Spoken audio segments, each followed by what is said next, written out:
ونشهد أن سيدنا ومولانا محمدا عبده ورسوله أما بعد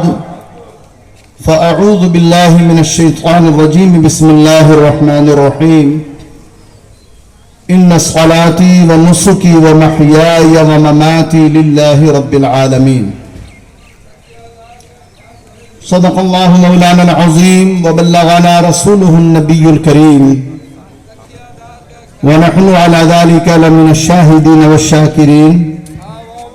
والحمد لله رب العالمين.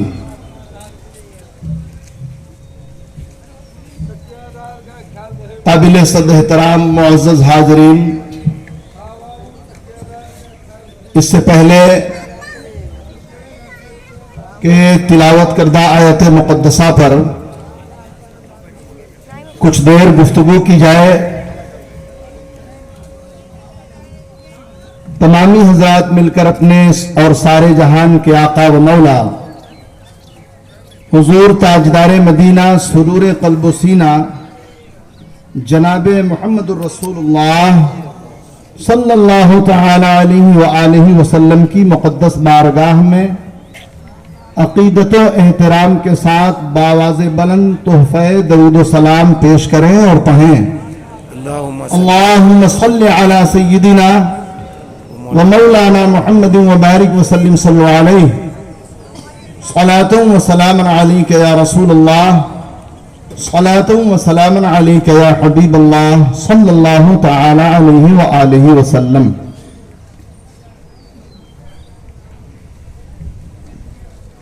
دل کی اتھاہ گہرائیوں سے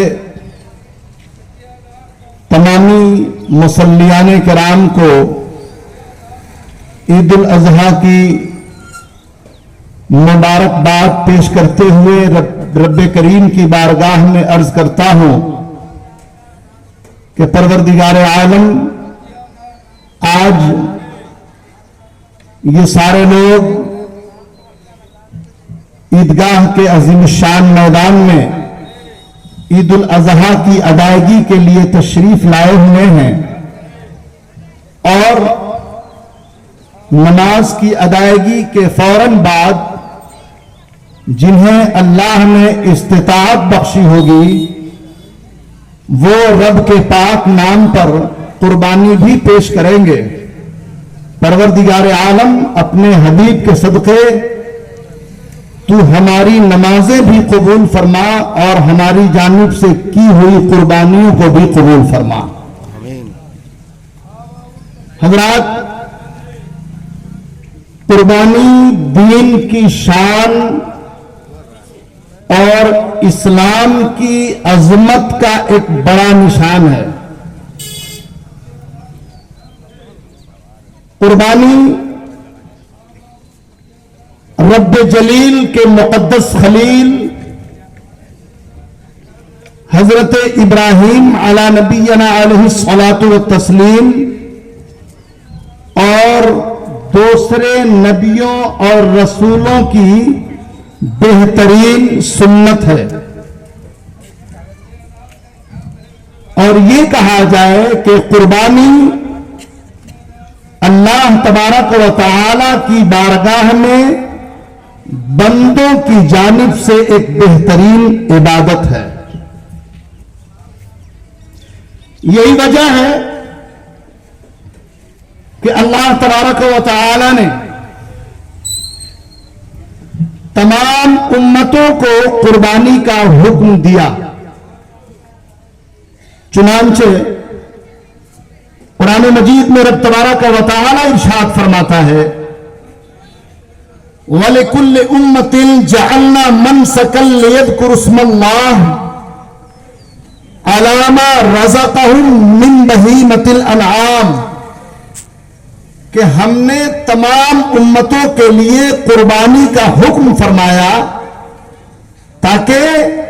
وہ بے زبان جانوروں پر اللہ کا نام ذکر کریں. حضرات، یہ سمجھنا ہوگا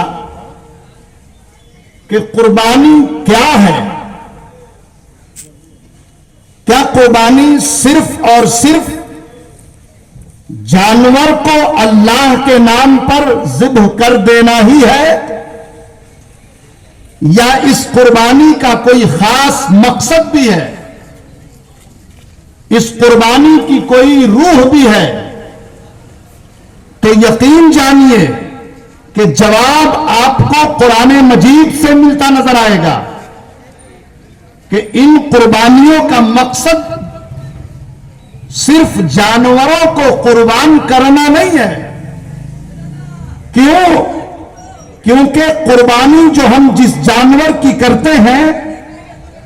نہ اس جانور کا گوشت اللہ کی بارگاہ میں پہنچتا ہے اور نہ ہی اس جانور کا خون اللہ کی بارگاہ میں پہنچتا ہے۔ تو جب اللہ کی بارگاہ میں نہ قربانی کے جانور کا گوشت پہنچتا ہے اور نہ ہی اس کا خون پہنچتا ہے، تو آخر اس قربانی کا مقصد کیا ہے؟ کیونکہ رب کی بارگاہ میں نہ گوشت پہنچتا ہے اور نہ ہی قربانی کے جانور کا خون پہنچتا ہے، تو رب کی بارگاہ میں پہنچتا کیا ہے؟ رب ارشاد فرماتا ہے لن ینال اللہ لحومھا ولا دماؤھا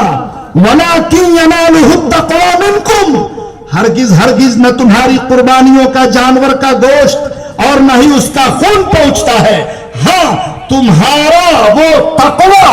جو انمول تحفہ ہے جو رب کی بارگاہ میں مقبول ہوتا ہے۔ یعنی رب کی مرضی یہ ہے کہ بندہ قربانی کے ذریعے اپنے دل میں تقوی کا کمال پیدا کرے، متقی بن جائے، پرہیزگار بن جائے۔ اب اس کے لیے ضروری یہ ہے کہ قربانی کا جانور خریدنے سے لے کر قربانی کا جانور قربانی کرنے سے لے کر اور اس جانور کے گوشت کی تقسیم تک نیتوں میں ہماری درستگی ہونی چاہیے، نیتیں ہماری اچھی ہونی چاہیے، دل ہمارا بہتر ہونا چاہیے۔ قربانی کا جانور خریدتے وقت دل میں یہ خیال نہ پیدا ہو کہ ہم اتنا بڑا جانور خریدیں گے کہ آبادی میں ہمارے نام کی شہرت پھیل جائے گی، ہم اتنا مہنگا جانور خریدیں گے کہ پوری آبادی میں ہمارے نام کا شہرہ ہوگا کہ فلاں شخص نے بڑا جانور اور اتنے لاکھ روپے کا جانور خریدا۔ اگر دل میں قربانی کے جانور کے خریدنے سے پہلے یہ خیال پیدا ہو گیا کہ لوگ کہیں کہ ہم نے سب سے بڑا اور سب سے مہنگا جانور خریدا ہے، تو یقین جانیے کہ لوگ تو جان لیں گے کہ آپ نے بڑا جانور خریدا ہے، آپ نے قیمتی جانور بھی خریدا ہے، لیکن اس قربانی کے بعد جب آپ بروز قیامت یہ سمجھیں گے کہ ہم نے بڑی مہنگی قربانی کی تھی، وہ قربانی ہمیں بہت زیادہ اجر و ثواب کا حقدار بنائے گی، آج ہمارے لیے بہت زیادہ اجر و ثواب ہوگا، تو یاد رکھیے کہ چونکہ ہماری نیتوں میں درستگی نہیں ہوگی، نیتوں میں ہمارے نام ہوگا، شہرت ہوگی، عزت ہوگی، تو یقین جانیے کہ دنیا والوں کے درمیان تو ہمارا نام پیدا ہو جائے گا، لیکن جہاں ہمیں ضرورت ہوگی نیکیوں کی، ان نیکیوں پر اجر و ثواب کی، وہاں سب کچھ ختم نظر آئے گا۔ جیسے جسم ہو اور جان نہ ہو تو وہ جسم کوئی فائدہ نہیں پہنچا سکتا، ایسے ہی حسن عمل تو ہو لیکن حسن عمل میں حسن نیت نہ ہو، نیت میں فساد ہو، نیت میں عزت و شہرت اگر شامل ہو تو جیسے بے جسم جان کوئی فائدہ نہیں پہنچا سکتا، ایسے ہی بغیر اچھی نیت کے کوئی بھی نیکی آپ کو ثواب کا حقدار نہیں بنا سکتی۔ اس لیے قربانی سے پہلے ارادہ بہتر کریں کہ اس قربانی جو ہم کر رہے ہیں وہ کسی کی خوشنودی اور کسی کے درمیان اپنی شہرت کے لیے نہیں، بلکہ ہم جو قربانی کر رہے ہیں مقصد یہ ہے کہ اس قربانی کو اللہ اپنی بارگاہ میں قبول فرمائے۔ عزیزان ملت اسلامیہ، صحابہ کرام کا مجمع ہے، صحابی رسول نے بارگاہ رسالت میں عرض کیا ہے اللہ کے رسول یہ قربانی کیا ہے؟ اللہ کے محبوب نے ارشاد فرمایا سنت ابیکم ابراہیم، یہ قربانی تمہارے پدر بزرگوار جد الانبیاء حضرت ابراہیم علی نبینا علیہ الصلوۃ والتسلیم کی سنت ہے۔ صحابی رسول نے عرض کیا یا رسول اللہ جبکہ یہ ہمیں معلوم ہو گیا کہ قربانی حضرت ابراہیم کی پیاری سنت ہے، یہ بھی ذرا ہمیں بتا دیا جائے،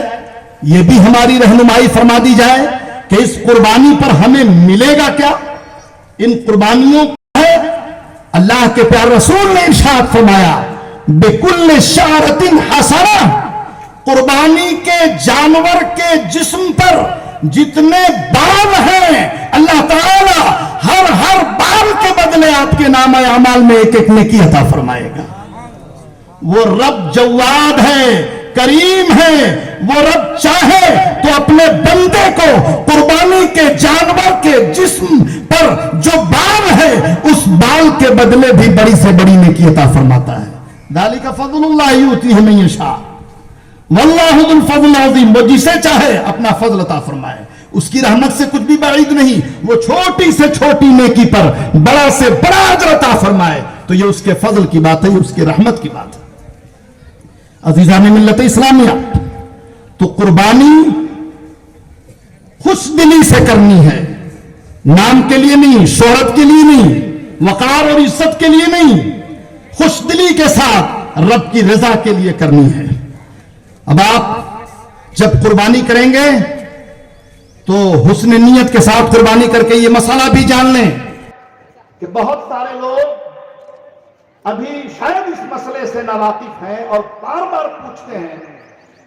کہ حضرت اس سال کی جو قربانی ہے وہ میں چاہتا ہوں کہ پہلی بار کر رہا ہوں اس لیے ابا حضور کے نام سے کروں، کوئی کہتا ہے میں چاہتا ہوں کہ میں اپنی امی جان کے نام سے کروں۔ مسئلہ جان لیجئے، جو صاحب استطاعت ہے سب سے پہلے وہ قربانی کر کے اپنے ذمے سے واجب کی ادائیگی کرے گا، اس کے بعد اللہ نے اگر صلاحیت بخشی ہے تو وہ اپنے ابو اور امی اور دوسرے کے ناموں سے بھی قربانی کر سکتا ہے۔ یہ نہیں کہ ہم نے پچھلے سال اپنے نام سے کیا تھا اس سال میں ابا کے نام سے کر لوں، اگلے سال میں نے ابا کے نام سے کیا تھا اس سال میں فلاں کے نام سے کر لوں، نہیں، سب سے پہلے گھر کا جو گارجین ہے، جو صاحب استطاعت ہے، اگر ایک ہے تو ایک، اور اگر گھر میں 5 کمانے والے ہیں، آج کے موجودہ حالات میں بتا دوں کہ اگر 40,000 روپے کی رقم نقد اور اگر آپ پر کوئی قرض نہیں ہے اور ان 3 دنوں کے اندر، یہ جو قربانی کے 3 دن کے ایام ہیں، ان 3 دنوں کے اندر اگر آپ 40,000 روپے کے مالک ہوتے ہیں اور آپ پر کوئی قرضہ نہیں ہے تو آپ پر قربانی واجب ہے۔ اور یہاں تو ڈھیروں سارا مال رکھنے کے باوجود بھی انسان ٹس سے مس نہیں ہو رہا ہے اور صورت تلاش کر رہا ہے کہ کیسے کس طرح سے ہم کو قربانی سے چھٹکارا مل جائے۔ عزیزان ملت اسلامیہ، قربانی کرنے سے مال گھٹتا نہیں ہے، قربانی کا فلسفہ ہی یہی ہے کہ جو چیز بھی اللہ کے تقرب کے لیے، اللہ کا قرب پانے کے لیے راہ خدا میں قربان کی جاتی ہے وہ گھٹتی نہیں ہے، اللہ تعالیٰ اپنی رحمت سے۔ اور جب قربانی کر لیجئے تو بہتر طریقہ یہ ہے کہ آپ اس کے 3 حصے کر کے لوگوں کے درمیان تقسیم کریں گے۔ ایک حصہ اپنے دوست احباب رشتہ دار کے لیے، ایک حصہ فقراء اور مساکین کے لیے، اور ایک حصہ خود کے لیے۔ لیکن بڑے افسوس کے ساتھ یہ کہنا پڑ رہا ہے کہ وہ جانور جو راہ خدا میں قربان کیا گیا، اللہ کے نام پر قربان کیا گیا، اس کا نام ہی قربانی رکھا گیا، اس جانور کا گوشت بھی جب ہم تقسیم کرتے ہیں تو دل پر ہاتھ رکھ کے کہیں کوئی اچھا والا مال کہیں دوسری جگہ سپلائی نہ ہو جائے۔ حضرات، غربا اور مساکین کا حق ہے، رشتہ دار اور احباب کا حق ہے۔ یہ تو درست ہے کہ اگر آپ کی فیملی بڑی ہے اور ایک ہی جانور آپ نے کیا ہوا ہے تو سارا کا سارا آپ کھا لیں، اس کی بھی اجازت ہے، لیکن جب تقسیم کریں تو جو خود کے لیے پسند کرتے ہیں وہی دوسروں کے لیے بھی پسند کریں۔